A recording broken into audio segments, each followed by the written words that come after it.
Avant de partir du côté du Morbihan, peut-être de Belle-Île-en-Mer, on va s'occuper d'autres îles, celles des DROM, les départements et régions d'outre-mer, pour savoir si les vacances restent autorisées avec la situation sanitaire. Avec nous en ligne ce matin, Jean-Pierre Mas, président des entreprises du voyage. Bonjour Jean-Pierre Mas.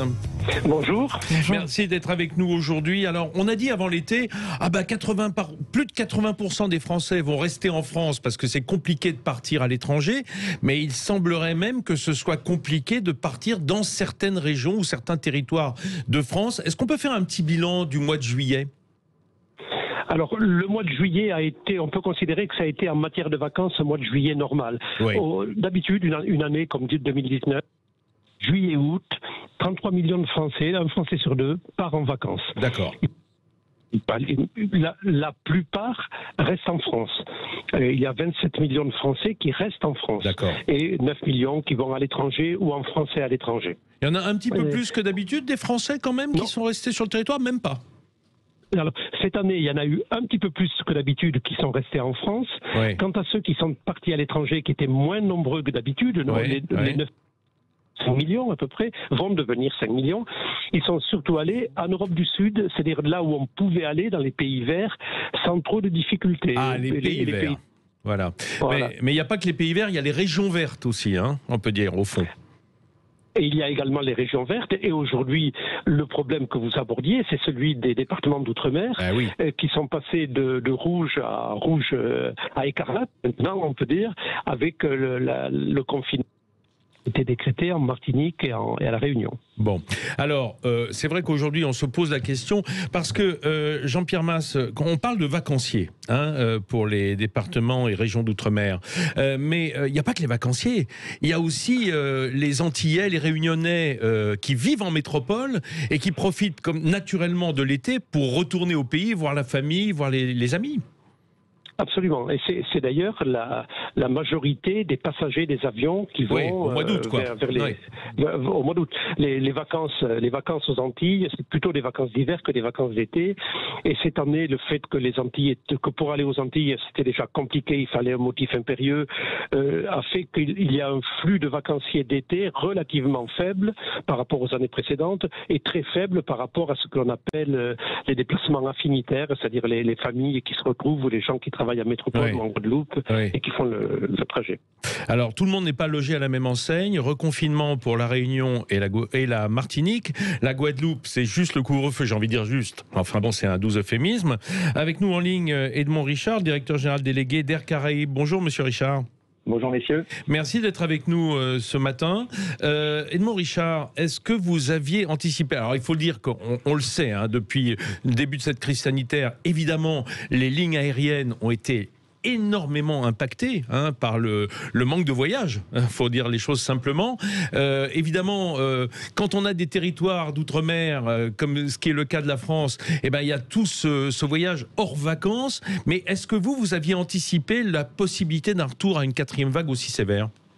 Alors, très honnêtement, compte tenu de la situation vaccinale dans les Antilles, on se doutait qu'un jour ça reviendrait. On l'attendait plutôt à l'automne. Oui. On ne l'attendait clairement pas aussi rapidement avec de telles mesures. Oui, parce que ça a flambé là. Ça a flambé en fait. Dans les on a eu un premier signal à la mi-juillet, c'est-à-dire les réservations étaient très bien parties pour l'été, les gens avaient envie de partir, les Antillais, vous l'avez dit, les touristes quand même, parce que ça faisait partie des destinations françaises sûres et en long courrier, il n'y avait pas grand-chose de disponible, donc il y avait quand même des touristes désireux de découvrir ces îles qui sont magnifiques, donc l'activité était très bonne. Il y a eu une première alerte à la mi-juillet, lorsque ont été mis en place les motifs impérieux pour les personnes non vaccinées se rendant en Martinique. Oui. Donc on se doutait que la situation allait évoluer de la même façon en Guadeloupe 15 jours après. Donc ça, c'est ce qui s'est passé, c'est-à-dire à compter de lundi, les gens qui sont vaccinés peuvent se rendre normalement en Guadeloupe, et les non vaccinés doivent justifier d'un motif impérieux.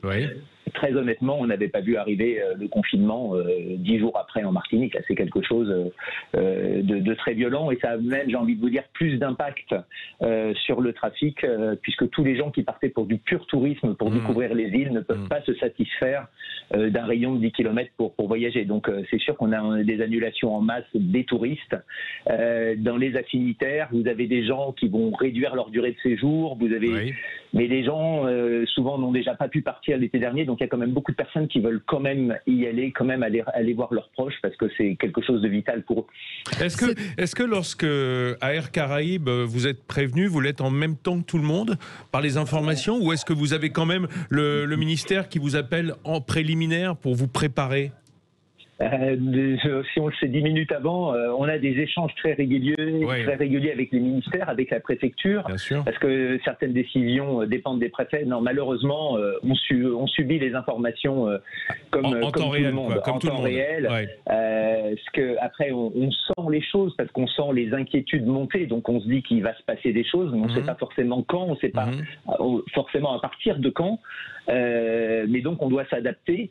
J'ai envie de vous dire, là c'est pas pour une application du jour au lendemain. Je pense au motif impérieux sur la Guadeloupe il y a 4 jours. Bon, ça permet à certaines personnes d'anticiper leur départ pour partir avant cette date butoir, mais c'est des délais qui sont très très courts et c'est ça qui est compliqué à gérer pour les compagnies aériennes, bien sûr. Oui, parce que la Martinique et la Guadeloupe sont pas tout à fait logées à la même enseigne et qu'on peut encore être déconfiné la journée, en tout cas en Guadeloupe, ce qui n'est pas le cas en Martinique, ce qui est beaucoup plus drastique.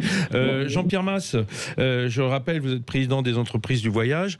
Lorsqu'on entend ça, on se dit quand même que les Français qui ont choisi de partir dans les îles l'ont fait, comme on le rappelait, pour chercher l'exotisme en France, globalement. Les îles sous le vent, mais en France. Parce que c'était plus simple du point de vue du pass et de la situation sanitaire de rester dans nos frontières, même si elles sont outre-mer.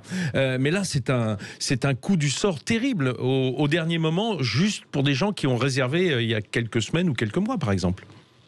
Alors c'est un effet, un très mauvais coup du sort pour les Français qui avaient réservé leurs vacances, comme vous le disiez, en se disant on va aller en France, il y a quand même un petit peu plus de sécurité, on parle français, c'est un environnement médical que l'on connaît, et qui avait fait ce choix des départements d'outre-mer. Et c'est également un mauvais coup du sort pour les professionnels du tourisme outre-mer, vous savez que plus de 10% de la population des Antilles vit du tourisme, et pour eux c'est catastrophique parce que ce n'est pas ce mauvais coup du sort, c'est la multiplicité des mauvais coups. Depuis maintenant 14 ou 15 mois, ils sont dans une situation d'une très grande précarité économique. Donc c'est pas de chance pour personne. D'accord. Alors justement, nous avons un auditeur avec nous en ligne qui est concerné par ce revirement de situation. C'est Marc, je crois. Bonjour Marc. Oui, bonjour. Vous nous appelez d'où, Marc ? De l'Oise. De l'Oise.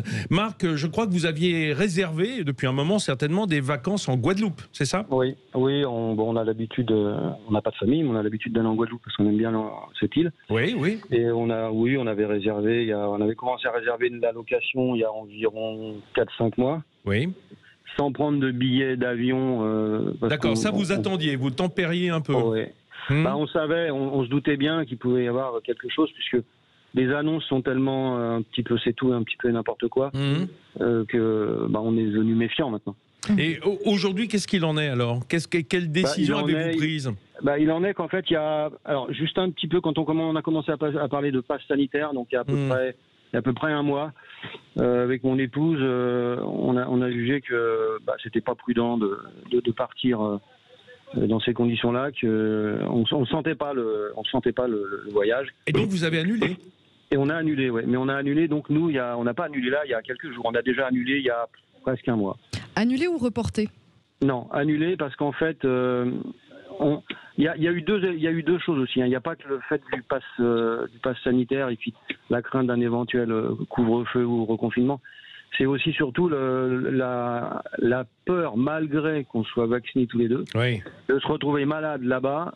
Et coincé, quoi, en quelque sorte. Coincé, et surtout alors qu'on sait que le système hospitalier là-bas, c'est pas forcément, ils sont déjà engorgés, c'est pas terrible, quoi.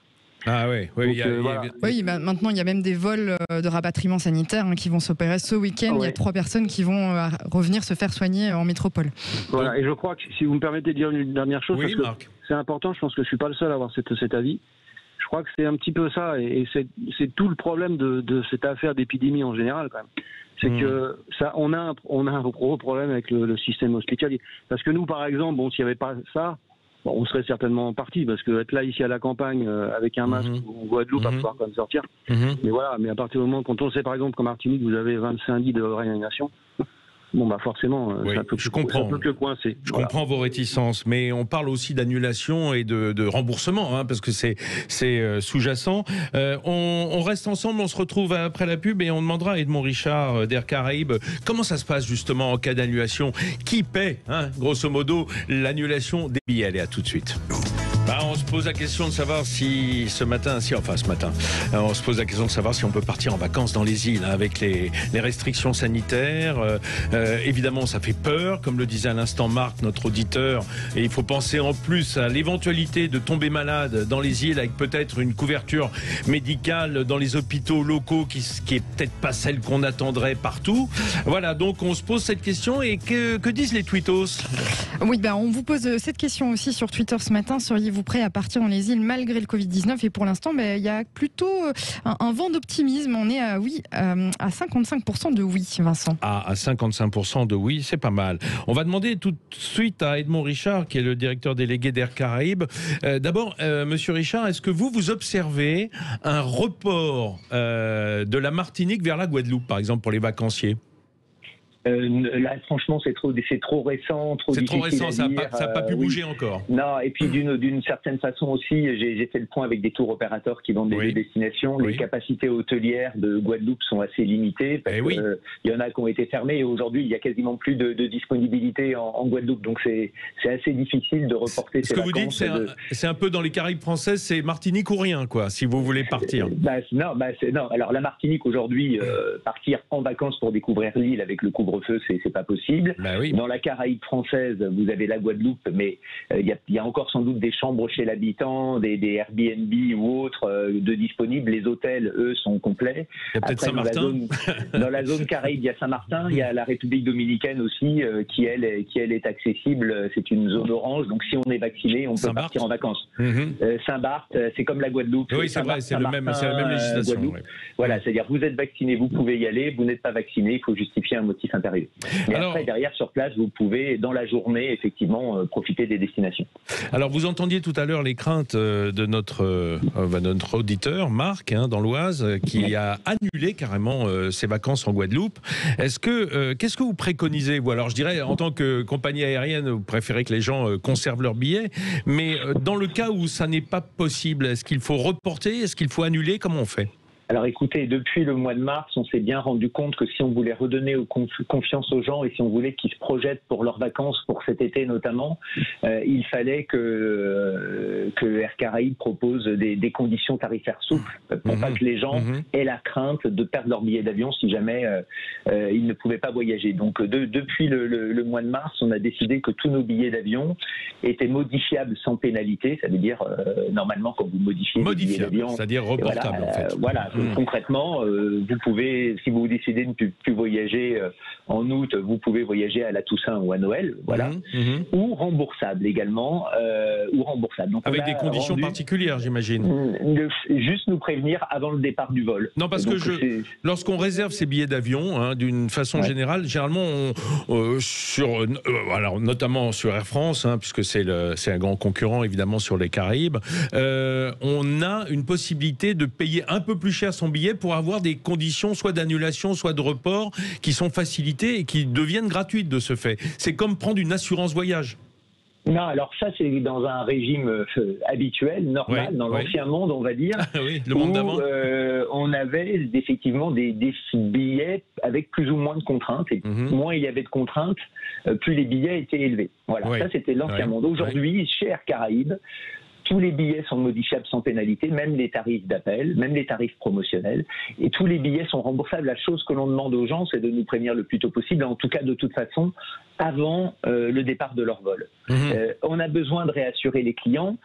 On a aussi décidé depuis le mois d'octobre de l'année dernière d'offrir gratuitement à tous les gens qui montent dans notre avion une assistance Covid, toujours dans l'idée de rassurer les gens. C'est-à-dire, je pars finalement quand je fais mon test pour rentrer, je suis détecté positif, je dois passer une semaine de plus à l'hôtel.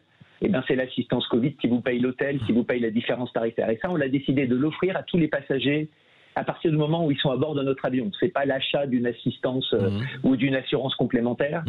C'est quelque chose. On a besoin en ce moment de réassurance, de confiance, de lever les freins au voyage, et c'est ce que l'on s'efforce de faire dans le cadre de cette épidémie. Edmond Richard, je vous pose la question en chiffres qui n'a pas valeur de statistique, hein, mais vous avez assisté là dans les premiers jours de ces mesures sanitaires aux Caraïbes à une pluie d'annulations ou de reports, ou est-ce que il y a ces 50-50, les gens tiennent bon?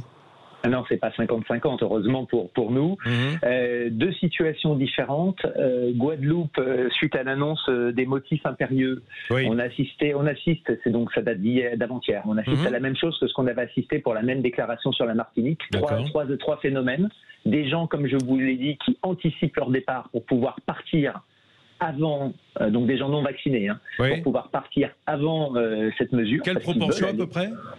Là, je vais être transparent, ça a été les places qui étaient disponibles parce que les vols sont désormais complets. Donc les vols d'aujourd'hui, demain et après-demain se sont remplis. Donc dans les deux sens, il y avait des gens des Antilles qui ont anticipé leur départ pour venir en métropole parce qu'il y a des gens qui viennent en vacances ici. Oui, n'oublions pas que ça marche dans l'autre sens aussi. Voilà. Et donc on a eu, je sais que sur la Martinique il y avait plus de places. On a eu plusieurs centaines de personnes qui ont avancé jusqu'à une semaine de leur déplacement. On assiste à des gens qui reportent à la Toussaint, qui reportent à Noël. Et on assiste, mais c'est des gens qui se renseignent sur les motifs impérieux, parce qu'il y en a beaucoup, comme je l'ai dit, qui partent pour des décès, qui partent pour aider leurs parents malades, dépendants, dépendants et autres. Donc il y en a qui ont des motifs impérieux. Et aujourd'hui, quand sont mis en place ces motifs impérieux, les annulations sèches et les demandes d'avoir ou de remboursement sont limitées. Je dois reconnaître que la mise en place du couvre-feu annoncé sur la Martinique a eu un effet beaucoup plus fort, avec là des annulations. Et le confinement, vous dites couvre-feu, mais confinement surtout. Je voulais dire, je voulais dire confinement. Confinement, tous les tours opérateurs ont décidé d'annuler tout leur départ. On a des gens, notamment des clients de tour opérateurs, qui vont devoir rentrer plus tôt parce que certains hôtels ne vont plus être capables d'assurer les repas. Il y a une autre typologie de clientèle dont on a parlé, c'est les personnes des congés bonifiés. Vous savez, il y a beaucoup d'Antillais qui sont fonctionnaires en métropole et qui partent 2 mois en été. On pense que certains vont anticiper leur retour parce qu'ils n'ont pas forcément envie de passer le dernier mois de congé confinés chez eux. Voilà. Donc on a aussi dans le même temps des gens qui continuent de partir. La physionomie du voyage, en tout cas sur votre compagnie. Jean-Pierre Mas, président des entreprises du voyage, on a beaucoup parlé de l'annulation de billets. Ça n'est qu'une moitié du problème, puisque l'autre concerne les locations sur place, que ce soit à l'hôtel ou des résidences ou même dans des formules plus chez l'habitant. Que dit la législation aujourd'hui que l'État français a décidé de confiner pour la Martinique et des couvre-feux pour la Guadeloupe? À quoi a-t-on droit en termes d'annulation? Il y a la législation d'un côté et ce que font les professionnels du voyage de l'autre côté. La législation pourrait nous permettre de ne pas rembourser les clients tant que les hôtels sont ouverts, puisque la prestation peut être fournie. En Guadeloupe, par exemple, c'est le cas. Et puis ensuite, il y a les dispositions que l'on a prises, qui ont été arrêtées hier. C'est le remboursement systématique des séjours qui ne peuvent pas être effectués ou de la partie des séjours, comme le disait Edmond Richard, des hôtels vont fermer certainement ce week-end. Donc de la partie des séjours qui ne pourra pas être effectuée. Et là, nous sommes l'ensemble des professionnels procédera systématiquement au remboursement des clients. Oui, mais d'où l'intérêt. Jean-Pierre Mas, quand un hôtelier ne peut pas avoir une chambre remplie, on va dire, hein, lorsqu'il perd effectivement le bénéfice d'un séjour, est-ce que c'est lui qui rembourse ou est-ce que c'est le tour opérateur qui a... Est-ce que vous partagez les frais? Comment ça se passe? Alors, oui, ça se passe de façon relativement simple. C'est le client, lui, le voyageur, il a payé ses voyages à un agent de voyage, un opérateur, un opérateur de voyage. Il est remboursé par l'opérateur de voyage. Les relations entre l'opérateur de voyage et le prestataire, la compagnie aérienne ou l'hôtelier, sont des relations à caractère économique qui ne sont pas régies par le Code du tourisme. Vous comprenez que les flux importants à destination des hôtels de la Martinique ou de la Guadeloupe ou de la Réunion font que ces hôteliers vont rembourser les professionnels. Ils n'ont pas intérêt à se mettre en situation de conflit avec leurs clients. Et puis avec leurs clients qui sont les professionnels, des intermédiaires en quelque sorte. Absolument. Donc, oui, mais alors du coup, c'est eux qui sont le plus impactés. Absolument. Les opérateurs du tourisme aux Antilles et à La Réunion sont terriblement impactés par cette nouvelle situation. Ils l'avaient déjà été depuis maintenant. Ils le sont à nouveau. Et heureusement qu'il va y avoir des mesures de soutien spécifiques pour ces acteurs du voyage, du tourisme aux Antilles et à La Réunion. Sans ça, ils ne pourraient pas poursuivre leur activité. Les vols vers les îles, puisqu'on a ce matin le directeur général délégué d'Air Caraïbes, Edmond Richard, est-ce qu'il va y avoir plus de vols, moins de vols? Comment est-ce que la physionomie de la liaison va changer là dans les semaines qui viennent? C'est dans les jours même qui viennent. Nous l'été sur les Antilles françaises, c'est effectivement très dense. On avait de programmer jusqu'à il y a quelques jours encore 3 vols par jour, donc sur la Guadeloupe et 3 vols par jour sur la Martinique. D'ores et déjà sur la Martinique, on va très rapidement réguler notre programme parce que, comme on l'a dit, hein, les clients peuvent annuler et annulent et le font. Quand vous dites réguler, c'est quoi? Ça veut dire on va passer de 3 vols à 2 vols, par exemple. Ça veut dire les gens voyageront toujours le jour prévu, etc. Avec des reports au dernier moment où on peut dire à un passager attention, votre vol est annulé, vous partez sur le suivant. En ce moment, on est dans une période de crise Covid, donc il y a la Commission européenne effectivement permet aux compagnies aériennes, on essaye. Alors maintenant, heureusement, les voyageurs renseignent leurs coordonnées, leurs mails, leur téléphone et tout, et c'est vraiment très très important. Et donc on a des moyens qui permettent de prévenir les gens de façon automatique, de leur dire vous partez 2 heures plus tôt ou 2 heures plus tard. Mais surtout ceux qui sont en connexion, hein. Surtout ceux qui sont en connexion, qui viennent de région et viennent prendre un vol à Paris, quoi. Voilà. Alors, mais oui, c'est quelque chose effectivement que l'on est amené à faire. On va pas faire voler des avions avec peu de remplissage. Je rappelle que c'est dur pour les professionnels du tourisme aux Antilles. C'est dur également, très compliqué pour les compagnies aériennes. Et donc, on se doit d'adapter très rapidement. C'est ce qui fait la différence d'ailleurs entre les compagnies aériennes. On essaye d'adapter très rapidement notre programme à l'évolution de nos remplissages pour être sûr que tous les vols couvrent leur coût variable à minimum, quoi. C'est l'objectif de la période. On espérait faire un bon été. Très clairement, je crois qu'on peut tirer un trait sur cet été. Donc ça enchaîne encore une période supplémentaire compliquée pour les compagnies aériennes. Pour dire les choses simplement, les professionnels du tourisme, Jean-Pierre Mas, comme les compagnies aériennes, espéraient se refaire un peu la cerise, hein, comme on dit, sur cet été où tout le monde devait être déconfiné justement et avoir besoin et envie de bouger. Ah oui, mais tout à fait, vous avez raison, Vincent Ferniaud. Au mois de juin, on croyait voir le ciel bleu et l'éclaircie au bout du tunnel. On se disait, ça y est, on est tiré d'affaire, on est sorti, les Français ont envie de bouger, parce qu'ils ont effectivement très envie de bouger, ils en ont ras-le-bol d'être coincés, couvre-feu, confinement, interdiction, masque.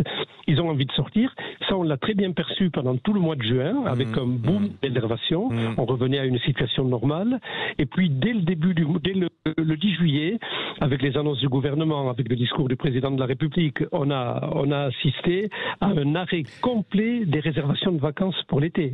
Oui. Et Jean-Pierre, quelle échéance est donnée à ce jour? Il y a une échéance donnée par le gouvernement pour en terminer. Est-ce qu'on parle de 2 semaines, 3 semaines et on revoit la situation? Alors, le confinement en Martinique a été décrété pour 3 semaines. C'est ça. Mais il n'y a aucune certitude. Il ne prendra pas fin avant. Et il n'y a aucune certitude qu'il ne soit pas prolongé au-delà. Ça va dépendre de l'évolution de l'épidémie en Martinique et à La Réunion. On y reviendra évidemment dans nos routes de l'été, parce que les routes passent aussi par les départements et régions d'outre-mer, les DROMCOM, comme on les appelle. On ne dit plus les DOM-TOM, on dit les DROMCOM aujourd'hui. Merci Jean-Pierre Mas de vous être exprimé au nom des entreprises du voyage. Et merci Edmond Richard, directeur général délégué d'Air Caraïbes, pour y voir un peu plus clair. On voit que quand même, ils font le maximum pour donner de la souplesse au moment des annulations ou des reports de voyage. On souhaite que ça se passe le mieux possible et surtout que le Covid soit éradiqué rapidement dans nos départements et régions d'outre-mer.